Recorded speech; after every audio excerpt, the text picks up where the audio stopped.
అంటే in general గా మిమ్మల్ని నేను పెళ్లి పుస్తకం సినిమా దగ్గర నుంచి నాకు తెలుసు. అప్పుడు రోజుల్లో మెడ్రాస్ లోనే ఉన్నాం కాబట్టి ఓపెనింగ్ దగ్గర నుంచి రికార్డింగ్ పూజల దగ్గర నుంచి అన్ని ప్రతిదీ నాకు బిట్ బై బిట్ గుర్తున్నాయి. నాకెప్పుడు ఒక డౌట్ ఏంటంటే, మీ పేరు ఆ సినిమాలో బాపు గారు, రమణ గారు, సావిత్రి గారు అని పెట్టారు. స్క్రీన్ నేమ్ సావిత్రి అని. భామ పెళ్లి పుస్తకమే కదా. అవును, భామ, సత్యభామ కాదమ్మా, మీ పేరు సినిమా క్యారెక్టర్ పేరు అది. అవును, సావిత్రిని పెట్టామని చెప్పారు నాకు రమణ గారు. మీ పేరు సావిత్రిని మార్చేమని. అంటే అప్పుడు మిస్సమ్మ సినిమా చూసావా అని అడిగారు నన్ను. అయితే ఆ డిస్కషన్ జరిగిన మాట వాస్తవం. సావిత్రి లాగా రౌండ్ ఫేసు, కళ్ళు అంతా అమ్మాయి బాగుందని పెడితే అంటే అప్పటికే దివ్య వాణి ఫిక్స్ అయిపోయింది. మమ్మీతో డిస్కషన్ అయితే జరిగింది. పెడితే బాగుంటదండి అని చెప్పానంటే అప్పటికే నేను డాన్స్ అని కన్నడ మంచి వినోద్ రాజా గారితో మంచి హిట్ కొట్టాం. సో దివ్యవాణి అని పెట్టేశామని ఇంకా బొమ్మగారు దానికి చెప్పడాన్ని బట్టి అది అలా బ్రేకప్ అయిపోయి. నాకు గుర్తుంది, ఆల్రెడీ ఒక సావిత్రి గారు ఉన్నారు, మళ్ళీ మనకి అంత అర్హత ఉండాలి కదా ఆ పేరు కనే అని దివ్యవాణి అనేది మనకి వాణి అనేది ఇంట్లో బాగా అలవాటు పడ్డ పేరు.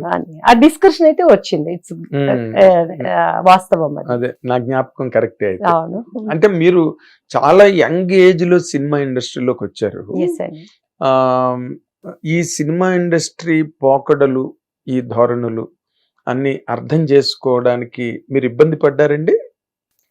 నేను చాలా ఇంటర్వ్యూస్ లో చెప్పాను నాగేంద్ర గారు. జనరల్ గా ఏంటంటే ఎందుకు ఇండస్ట్రీ అనగానే పోకడలు రాకడలు ఎందుకు అంటారో నాకు అర్థం కావట్లేదు. వై? బికాజ్ ఒక ఆడది ఎక్కడికి వెళ్ళిందన్నా ప్రాబ్లమ్స్ ఉంటాయి.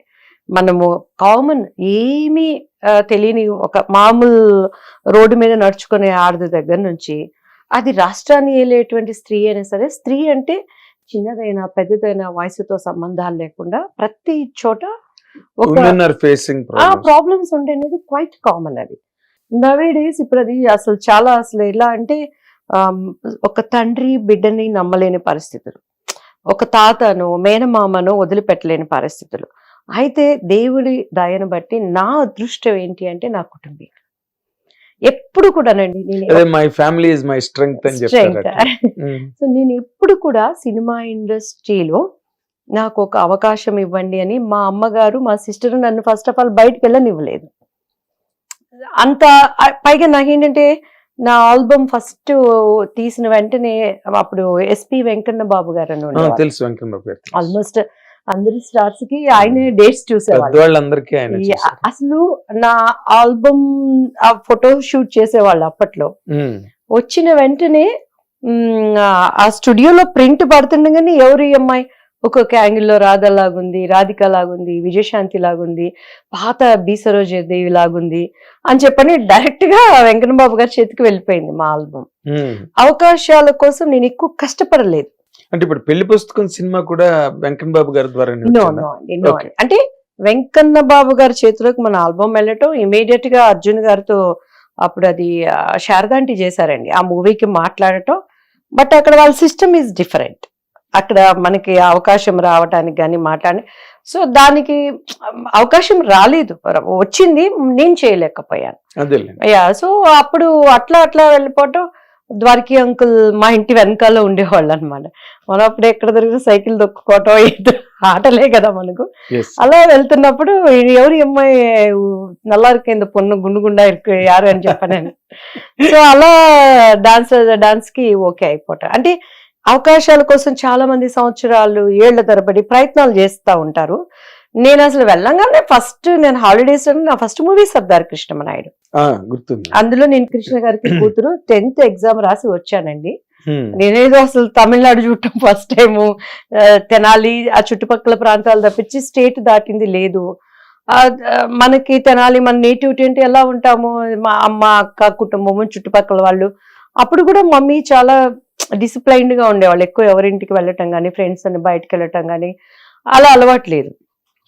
14 years 15 years అంటే ఏమి మనకి లైఫ్ మీద ఏం తెలుస్తుంది, జీరో నాలెడ్జ్. వచ్చిన వెంటనే విత్ ఇన్ 1 month లో సర్దార్ కృష్ణమనాయుడు. సో అప్పుడు వేసింది ఇప్పటి వరకు అలా కొనసాగుతూ. మీ ఫాదర్ ఏం చేసేవారమ్మా? నాన్నగారు తెనాలి అండి.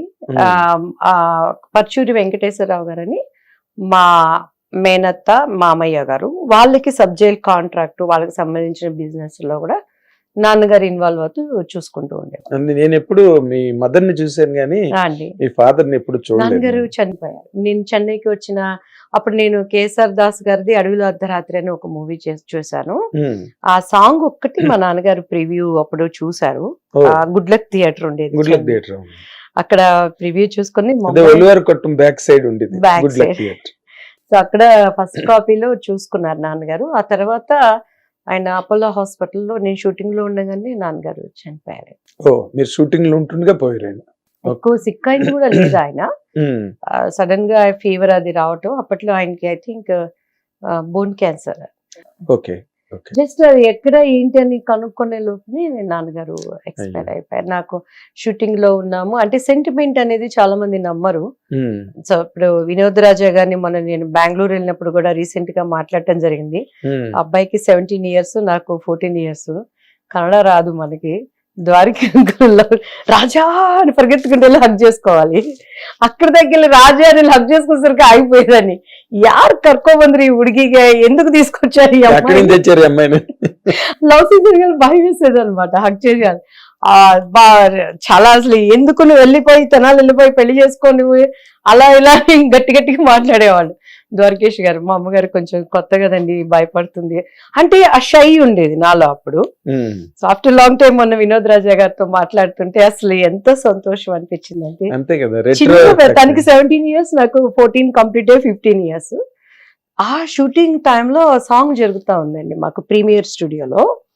సో మమ్మీది ఏమైందంటే సెంటిమెంట్ గారు శారీ కాలిపోయింది ఐరన్ చేస్తుంటే. మా అమ్మగారు వీళ్ళ నాన్నగారికి హెల్త్ బాగాలేదు, ఏంటండి శారీ కాలిపోయిందని బాగా ఏడ్చారు. మీరు నమ్మరు నాగేంద్ర గారు, అక్కడే మమ్మీ వాక్ చేస్తా వంటలు అన్నిట్లో అంతా మా అమ్మగారు మంగళసూత్రాలు పెరిగిపోయినాయి. నా మంగళసూత్రాలు అండి మా హస్బెండ్ కి. అంటే మనకి ఏంటంటే ఎంత బంగారం ఉన్నా కూడా పసుపు తాడేస్తారు, పసుపు తాడు కంపల్సరీ. అమ్మ అందులో పెద్ద పెద్ద సూత్రాలు, ఆమె చాలా లక్షణంగా ఉండేది మనిషి. మేము చాలా దాన్ని అందరినీ వెతికాం. మీకు కావాలంటే డబ్బులన్నీ ఇస్తాము అంటే కాస్ట్యూమ్స్ ఏంటి, అమ్మ తిరిగిన చోట మొత్తం అక్కడ గార్డెన్ లాగా ఉండేది పెద్దది, మొత్తం వెతికాము కనపడలేదు. ఆ 2 days తర్వాత నాన్నగారు చనిపోయారు. మాకు ఫోన్ వచ్చింది, అప్పుడంతా ల్యాండ్ ఫోన్స్ ఉండేవి. చెన్నై నుంచి అక్క చెప్తే ఇంకా ద్వారకి అంకుల్ మాకు చెప్పలేదు నాన్నగారు చనిపోయారని. మీ నాన్నగారికి ఎక్కువ ఒళ్ళు అప్పుడంటే ఏంటంటే ఒకటే షెడ్యూల్ ఉండేది షూటింగ్స్ అంటే, like 45 days 30 days single stretch లో వెళ్ళిపోయేది. అందులో మేము కొత్త వాళ్ళం అంటే ఎక్కడ గ్యాప్ ఇచ్చేవాళ్ళు. అదేదో కొన్ని బడ్జెట్స్ దానికి లెక్కలు ఉంటాయి కొత్త వాళ్ళతో చేసేవాళ్ళు. సో అట్లా ఇంకా షూటింగ్ అందులో నేను టోటల్ హీరోయిన్, అబ్బాయిది నాది ఎక్కువ కాంబినేషన్ సాంగ్స్ అయ్యి పాపం 10 days బ్రేక్ ఇచ్చి పంపించారు. సో ఫస్ట్ టైం నాన్నగారిని అపోలాలో మేము అప్పుడు ఫ్లైట్ ఎక్కిన తర్వాత చెప్పారు ఇలా చనిపోయారంట నాన్నగారు అని చెప్పని. సో అప్పుడు నాన్నగారిని ఇప్పటికీ నాకు గుర్తండి. చెన్నై అపోలో హాస్పిటల్ చూస్తే ఆ మార్చి రూమ్ లోకి వెళ్ళాను మా నాన్నగారిని చూడాలని. అలా పడుకొని ఉన్నారు. ఆయన చాలా అందంగా ఉంటారు మా నాన్నగారు, ఎన్టీఆర్ లాగా ఉండేవాళ్ళు. ఆయన నోస్ కానీ హెయిర్ స్టైల్ అందరూ చౌదరి గారు అని. అప్పటి వరకు ఆయనకి ఎప్పుడు సిక్ అయింది లేదండి. ఈజ్ లవ్లీ ఫాదర్ అనమాట. ఇప్పుడు మమ్మల్ని అరిచింది కానీ కొంచెం ఇన్నోసెంట్ పర్సన్, ఎవరితో అంటే ఈ లోకంలో ఉండే జిమ్మిక్స్ అవన్నీ తెలియదు క్వైట్. చాలా ఎవరు కూడా ఆదినారాయణ చౌదరి గారు అంటే ఒక మంచి పర్సన్. అంటే ఆ రోజుల్లో సొసైటీ కల్చర్స్ లేకపోతే అవన్నీ అలాగే ఉండేవి, అందరూ అలాగే ఉండేవారు దాదాపుగా. కొందరు మరీ రైటియస్ గా ఉండేవారు. అంటే నాన్నగారు ఏంటంటే అగ్రికల్చర్ నుంచి వచ్చిన ఫ్యామిలీ. బురిపాలెం కొత్తపాలెం పక్క పక్కనే. కృష్ణ గారి వాళ్ళంతా మా పెద్దనాన్నగారు వాళ్ళు కౌలుకి అది తీసుకొని చూసుకునే వాళ్ళు అనమాట. సో అట్లా కృష్ణ గారితో కూడా నాన్నగారికి మంచి, అప్పట్లో ఆయన ఇండస్ట్రీకి వచ్చినప్పుడు కొత్తలో వాళ్ళిద్దరూ ఒక ఏజ్ గ్రూప్ వాళ్ళు అయి ఉండొచ్చు మేబీ. అంటే ఇన్ జనరల్ గానమ్మా సినిమా ఇండస్ట్రీలోకి వచ్చేవాళ్ళు 2 రకాలుగా వస్తారు. ఒకటి ప్యాషన్, కొంతమంది అయిపోవాలి, శ్రీదేవి అయిపోవాలని, లేకపోతే విజయశాంతి గారు అయిపోవాలని, ఏవో కొన్ని డ్రీమ్స్ ఉంటాయి. కొంతమంది కేవలం ఒక ప్రొఫెషన్గా ఒక లైవ్లీహుడ్, మనం దీనిలో నిలదొక్కుకోవాలి, Yes. ఈ పరిశ్రమలో మనం నిలబడాలి అనుకుని వచ్చేవాళ్ళు ఇంకొక సెక్షన్ ఉంటారు. మీరు ఇందులో ఏదమ్మా? రెండు కాదండి, రెండు కాదు. వచ్చిన ప్రతి దాన్ని నేర్చుకొని ప్రూవ్ చేసుకునే కేటగిరీ నేను. ఈవెన్ దో నా పొలిటికల్ లైఫ్ కానీ, నా డివోషనల్ లైఫ్ కానీ, నా ఫ్యామిలీ లైఫ్ కానీ, అండ్ సినిమా ఇండస్ట్రీ కానీ, నేను ఏది అనుకోని నిజంగా మీరు ఇప్పుడు చెప్తుంటే నేను ఆలోచిస్తున్నాను నాగేంద్ర గారు. నాకేది కూడా నేను ఇది అవ్వాలని నేను ఎప్పుడు అనుకోలే. అనుకునే వయసు వచ్చేసరికి తేబడిపోయాను. సో నాకెప్పుడు కూడా ఒక పని నేను పట్టుకోను. అంటే మీరు చెప్పినాక రియల్ గా ప్రామిస్, నేను ఇప్పుడు నేను ఒక పని పట్టుకున్నా అంటే దాన్ని సాధిస్తాను. దట్ ఈజ్ నాకు ఆ టాలెంట్ ఉండేది. మీరు ఇప్పుడు అడిగిన క్వశ్చన్ కి నాకు అర్థమవుతుంది. ఫ్రాంక్ గా నేను ఏదో శ్రీదేవి అవ్వాలి అని రాలా అసలు నేను ఇండస్ట్రీ. మా అక్కయ్య అంటే నాకు బాగా ఇష్టము, చాలా ప్రేమ నాకు. మా అక్క అప్పటికి తను ఇండస్ట్రీకి వచ్చింది. తను మా జయప్రద చెప్పాలి, అందరూ అవును జయప్రద అనేవాళ్ళు. చాలా ముక్కు షార్ప్ చేశారు సినిమాలు. చెక్ వచ్చి ఏదో ఒక 2-3 మూవీస్ చేశారు. తన బ్యాడ్ లక్ తరంగాలని అప్పట్లో ఎంఎస్ రెడ్డి గారు చేసిన మూవీలో తను సుమన్ గారితో బుక్ అయి చేయబోయేటప్పుడు తనకు అమ్మవారు వచ్చింది. సో అలా ఆ మూవీ మిస్ అయిపోయింది. ఆ తర్వాత కూడా ఒక 2-3 మూవీస్ మిస్ అయిపోయింది. తను అనుకున్నదిగా రీచ్ అవ్వలేకపోయి. సో సిస్టర్ క్యారెక్టర్ అట్లా చేసింది. ఈలోపు ఏమంటే మనం క్లాష్ వచ్చేసాం. మనం రావటం అలా వెళ్ళిపోవటం అయిపోయింది. అసలు ఏమి నాకు ఏం తెలియదు. I don't know, zero knowledge in movies. నేను ఎక్కడ పోలేదు, యాక్టింగ్ ప్రాక్టీస్ చేయలేదు.